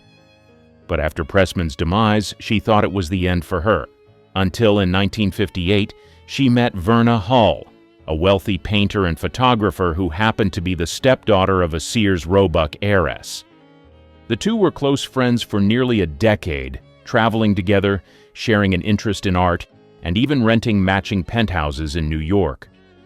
When Colbert bought a home in Barbados in the early 1960s, Hull bought the house next door. Naturally, rumors swirled about their relationship, but Colbert denied anything romantic. Their friendship eventually fell apart after a dramatic argument while Pressman was dying. Hull reportedly claimed that he would rather take Colbert's life, and his own, than pass away alone.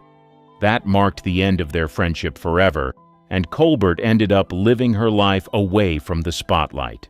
Did you know that Susan Hayward, one of Hollywood's most celebrated actresses, once stood at the crossroads of life and death, not on a movie set but in real life during a nuclear bomb test? This chilling and lesser-known aspect of her life raises a curtain of mystery. How did a star, known for her captivating performances and striking presence, find herself in such a harrowing situation? And what were the hidden repercussions of this incident on her life and career? A Brooklyn beginning. Susan Hayward's story starts far from the glitz of Hollywood, in the working-class neighborhood of Flatbush, Brooklyn. Born Edith the Mariner on June 30, 1917, her early life was a far cry from the red carpets and glamorous gowns she would later become synonymous with. The eldest of 3 children, Hayward's upbringing was modest, with her father working as a transportation worker and her mother as an actress in local stage productions. From a young age, Hayward showed a spark of the determination and resilience that would later define her career. At the age of 7, a tragic accident left her with a severely broken ankle, an injury that doctors warned might cripple her for life. However, Hayward defied these grim predictions, not only walking again but eventually developing a graceful gait that would be admired on the silver screen. Hayward's interest in acting was kindled early, undoubtedly influenced by her mother's theatrical background. She attended Girls Commercial High School, now Prospect Heights High School, where she focused on secretarial skills, a pragmatic choice considering her family's financial constraints. However, her passion for performing couldn't be quelled. She participated in school plays and soon set her sights on a career in acting, driven by a combination of raw talent and a fierce ambition to rise beyond her humble beginnings. The first significant turn in Hayward's journey came in the form of a beauty contest. At the age of 17, she entered and won a beauty contest at the Brooklyn Paramount Theater. This victory wasn't just a testament to her striking looks, it was the gateway to her future in Hollywood. The contest caught the attention of talent scouts, setting her on a path that would lead her away from Brooklyn and towards the bright lights of California. However, the road to stardom was not a straight path. Hayward faced numerous rejections in her early days in Hollywood. She struggled to find her footing in an industry that was as demanding as it was dazzling. Yet, she didn't let these initial setbacks deter her. With each audition, with every small role, she honed her craft, showcasing a blend of grit and grace that would soon captivate audiences nationwide. Susan Hayward's journey from a Brooklyn neighborhood to Hollywood's elite circles is a story of perseverance and the relentless pursuit of a dream. It's a tale that begins not with the spotlight, but with the gritty determination of a young girl who refused to let her circumstances define her future. The breakout role. Susan Hayward's journey to stardom reached a pivotal moment with her role in the 1947 film Smash Up: The Story of a Woman. This film not only showcased her exceptional acting skills, but also marked a significant transformation in her career, bringing her into the limelight as a serious Hollywood actress. Smash Up presented Hayward with a character that was complex and challenging. She portrayed Angie Evans, a talented singer who abandons her own career aspirations to support her husband's rise to fame. As her husband's career flourishes, Angie finds herself grappling with feelings of neglect and jealousy, spiraling into alcoholism. This role was a stark contrast to the more glamorous and superficial roles often assigned to actresses at the time. Hayward's portrayal of Angie's descent was both powerful and heart-wrenching, earning her widespread acclaim. Her performance in Smash Up was a masterclass in emotional depth and realism. Hayward captured the essence of a woman caught in the throes of personal turmoil, battling her demons and the societal expectations of her time. Her ability to convey the intricate emotions of her character won the hearts of audiences and critics alike, earning her the first Academy Award nomination of her career. This nomination was a milestone, solidifying her status as a leading actress in Hollywood. The film's success brought Hayward a new level of recognition and respect in the industry. She was no longer just another face in the crowd. She was now considered a formidable talent, capable of carrying a film with her powerful performances. Smash Up opened doors to more diverse and challenging roles, allowing Hayward to showcase the breadth of her acting range in the years that followed. The role of Angie Evans in Smash Up represented more than just a career breakthrough for Hayward. It was a defining moment in her personal journey as an artist. She had fought hard to reach this point, overcoming numerous rejections and setbacks in an industry that was as demanding as it was glamorous. Her performance in the film was a testament to her resilience and dedication to her craft, qualities that would continue to define her career. Smash Up: The Story of a Woman remains a significant film in Hayward's filmography, not only for its critical success, but also for the way it changed her trajectory in Hollywood. It was a turning point that marked the beginning of a new chapter for Hayward, one where she would continue to push boundaries and leave an indelible mark on the silver screen. Romance and turbulence. The personal life of Susan Hayward, much like her career, was filled with intense romances and emotional turbulence. Beyond the camera's gaze, Hayward navigated a complex world of love, heartbreak, and personal struggle that deeply influenced her both as a woman and an actress. Hayward's first marriage was to actor Jess Barker in 1944. This union, marked by its initial passion, soon turned tumultuous. The couple had twin sons, Gregory and Timothy, bringing a brief period of joy and stability. However, the marriage was strained by career pressures and personal differences. By 1954, after a decade of marriage, Hayward and Barker's relationship had deteriorated, culminating in a highly publicized and acrimonious divorce. The custody battle for their sons added to the turmoil, with Hayward eventually winning sole custody. Her divorce from Barker was not just a personal blow, but also a public spectacle, shedding light on the pressures faced by Hollywood stars in their personal lives. Despite the challenges, Hayward maintained a strong facade in public, channeling her emotional experiences into her performances. Hayward's second marriage to businessman Floyd Eaton Chalkley, known as Chalky, in 1957, marked a stark contrast to her first. Chalkley was a stabilizing force in her life, bringing a sense of peace and contentment that had eluded her in her earlier years. Their marriage was a retreat from the Hollywood scene, as the couple spent much of their time in Carrollton, Georgia, away from the limelight. This period was a happy one for Hayward, as she found solace in the quieter life they built together. However, this happiness was short-lived, as Chalkley's death in 1966 left Hayward devastated. His passing marked a turning point in her life, plunging her into a deep grief that would profoundly affect her both personally and professionally. The loss of Chalkley was not just the loss of a partner, but a pivotal moment that changed the course of her life. Hayward's personal life was as dramatic and complex as any of her film roles. Her experiences with love, marriage, and loss shaped her, leaving an indelible mark on her character and career. The dichotomy of her passionate first marriage and the tranquil stability of her second offered a glimpse into the multifaceted nature of her personality and the depth of her emotional experiences. Hollywood's Golden Age. Susan Hayward's career in Hollywood's Golden Age was a testament to her versatility and tenacity as an actress. Following her breakthrough performance in Smash Up, Hayward established herself as a prominent figure in the film industry, delivering a series of powerful performances that showcased her range and depth. In the 1950s, Hayward starred in a variety of roles that highlighted her ability to tackle challenging and diverse characters.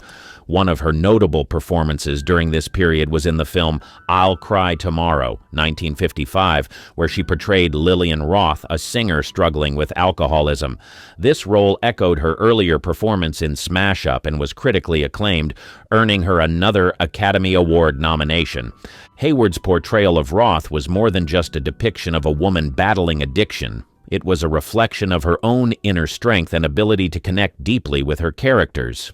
Her performances in such roles were not only technically proficient but emotionally resonant, often leaving a lasting impression on audiences.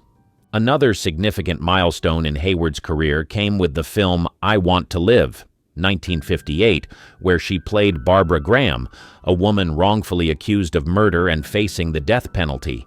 Hayward's portrayal of Graham was intense and gripping, earning her the Academy Award for Best Actress. This achievement was a pinnacle in her career, cementing her status as one of the era's most talented and respected actresses. Throughout the 1950s and 1960s, Hayward continued to appear in films that varied in genre and style, from romantic dramas to historical epics. Her ability to adapt to different roles and genres demonstrated her versatility as an actress. Hayward's dedication to her craft was evident in the way she immersed herself in her roles, often doing extensive research to bring authenticity to her performances. Hayward's success in Hollywood was not just a result of her talent, it was also a product of her determination and resilience in an industry known for its competitiveness and challenges. She navigated the complexities of Hollywood with a blend of grace and grit, earning the respect of her peers and the adoration of her fans. Facing adversity. Susan Hayward's journey through the heights of Hollywood stardom was not without its share of profound challenges, particularly concerning her health and the changing dynamics of the film industry.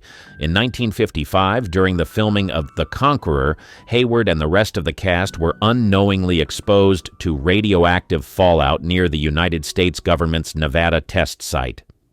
This exposure had serious implications, as years later, it became evident that Hayward, along with other cast members, developed serious health issues, including cancer. Hayward's diagnosis of brain cancer in 1973 marked a significant shift in her life. The diagnosis came at a time when she was still an active and revered figure in Hollywood. Despite her illness, Hayward's commitment to her craft never wavered. She continued to act, demonstrating immense resilience and dedication. Her final film role was in The Revengers, 1972, a testament to her enduring spirit in the face of adversity. The diagnosis and subsequent battle with cancer were not the only challenges Hayward faced. The 1960s brought about a significant transformation in Hollywood, with emerging new genres and a shift in the audience's preferences. This change in the industry landscape led to a decrease in the types of roles that had made Hayward a star. As a result, she had to navigate a rapidly evolving industry that was moving away from the traditional dramas and romantic films that had defined her earlier career. Hayward's struggle with health issues coincided with these professional challenges, marking a period of adversity that tested her in various ways. Despite these obstacles, she remained a respected figure in the industry, her legacy as a talented and versatile actress undiminished. Hayward's ability to face these challenges head-on was indicative of her strong character and her unwavering passion for acting. Throughout these difficult times, Hayward maintained a degree of privacy, choosing to confront her health battles away from the public eye. This decision reflected her desire to face her struggles on her own terms, away from the glare of Hollywood's spotlight. The comeback. After facing significant health challenges and navigating the evolving landscape of Hollywood, Susan Hayward made a remarkable comeback, demonstrating her incredible resilience and passion for acting. In the early 1970s, following her diagnosis and treatment for brain cancer, Hayward took a hiatus from acting to focus on her health. This period was one of introspection and recovery for her, as she battled the illness that had come to define a significant part of her life during this time. However, her spirit and love for the art of acting remained undiminished, and she soon felt the pull of the silver screen once again. Hayward's return to acting was marked by her performance in the made-for-television movie Say Goodbye, Maggie Cole, 1972. This role was a testament to her enduring talent and determination. In the movie, Hayward portrayed a doctor grappling with the decision to leave her profession, a poignant parallel to her own life's challenges and decisions at the time. Her performance was met with critical acclaim, proving that her skills as an actress were as sharp as ever. This comeback was not just a return to acting, it was a statement of Hayward's unwavering resolve in the face of personal and professional obstacles. Her ability to deliver a powerful performance after such a challenging period was a source of inspiration to many and solidified her reputation as one of Hollywood's most resilient stars. The success of Say Goodbye, Maggie Cole opened up new opportunities for Hayward. She went on to appear in several more television movies and continued to receive praise for her work. These roles allowed her to explore different character types and storytelling formats, showcasing her versatility as an actress. Hayward's return to the spotlight was also a period of personal growth and change. She had faced down one of life's greatest challenges and emerged with a renewed sense of purpose and commitment to her craft. This period in her career was a reflection of her ability to adapt, to overcome, and to continue to captivate audiences with her performances. Susan Hayward's comeback in the early 1970s was a remarkable chapter in her life, highlighting her resilience and dedication. It was a period that saw her not only return to what she loved, but also triumph over the adversities that had threatened to derail her career and her life. Hayward's journey during this time was a powerful reminder of the strength and determination that characterized her both on and off the screen. Mystery and controversy. The life of Susan Hayward was not just a tapestry of cinematic achievements and personal battles. It was also woven with threads of mystery and controversy that often eluded the public eye. While she graced the silver screen with poise and elegance, her life off-screen was marked by episodes that remained largely unknown to her fans. One such episode revolved around Hayward's connection to the infamous Hollywood blacklist era. During the 1940s and 1950s, the Red Scare swept through Hollywood, leading to the blacklisting of many artists accused of having communist ties. Hayward's name appeared on an FBI list of potential communist sympathizers, a revelation that shocked many. The details of her alleged involvement and political leanings were murky, but the mere association with the blacklist brought a shadow of suspicion over her during a tumultuous time in Hollywood history. Hayward's life was also marked by a series of lesser-known romantic entanglements and friendships that played a significant role in her personal journey. Her close relationship with actor and singer Dean Martin, for instance, was a subject of much speculation. While they shared a deep bond, the true nature of their relationship remained a subject of conjecture. This ambiguity added an element of intrigue to Hayward's persona, as fans and the media speculated about the private life of the enigmatic actress. Another controversial aspect of Hayward's life was her rumored rivalry with fellow actress Ava Gardner. While the extent of this rivalry was likely exaggerated by the press, it was reflective of the competitive atmosphere of Hollywood at the time. The narrative of conflict between two leading actresses was a staple of Hollywood gossip, adding to the mystique surrounding Hayward's career. Hayward's health struggles also gave rise to a series of controversies and rumors. Following her diagnosis with brain cancer, there was much speculation about the cause of her illness. The link between her cancer and the radioactive fallout from the Nevada test site during the filming of The Conqueror was a topic of debate and concern, raising questions about the safety measures in the film industry at the time. Despite the mysteries and controversies that surrounded her, Hayward navigated her life with a level of discretion that was uncommon in the world of Hollywood. She rarely addressed the rumors and speculation head-on, choosing instead to maintain a dignified silence. This approach only fueled the curiosity and fascination of her fans and the media, who continued to be intrigued by the enigmatic figure of Susan Hayward. Final years. As the 1970s progressed, Susan Hayward's life took a turn away from the Hollywood spotlight, marking a period of introspection and relative solitude. Following her remarkable career and her courageous battle with health issues, Hayward chose a more secluded life, stepping back from the public eye and the industry that had defined much of her existence. Hayward's final years were spent in her home in Beverly Hills and at her farm in Carrollton, Georgia, a place that had brought her much peace and happiness during her marriage to Floyd Eaton Chalkley. After his death in 1966, the farm remained a sanctuary for Hayward, a place where she could find solace and a sense of normalcy away from the glares of Hollywood. In these years, Hayward's focus shifted significantly. She spent her time engaging in simple pleasures and pursuits, far removed from the demands and rigors of her acting career. She found joy in the quietude of her surroundings, embracing the tranquility that her life away from Hollywood offered. However, the privacy of her final years did not entirely shield her from public attention. Hayward's fans and the media continued to show interest in her life, eager for updates on the beloved actress. Despite this, Hayward maintained a discreet and dignified presence, rarely making public appearances or statements. Hayward's health remained a concern during these years. The effects of her cancer diagnosis and treatment were ever present, but she faced these challenges with the same resilience that had characterized her approach to earlier obstacles in her life. She managed her health privately with the support of close friends and family. Susan Hayward passed away on March 14, 1975, at the age of 57. Her death marked the end of an era in Hollywood and the conclusion of a life that had been marked by extraordinary talent, personal strength, and a level of mystique that is rare in the world of celebrity. The final part of Susan Hayward's life, spent away from the glitz and glamour of Hollywood, was reflective of her desire for a simpler, more grounded existence. It was a time for her to reflect, to find peace, and to live on her terms. Her retreat from the public eye was a choice that allowed her to cherish her privacy and independence in her remaining years.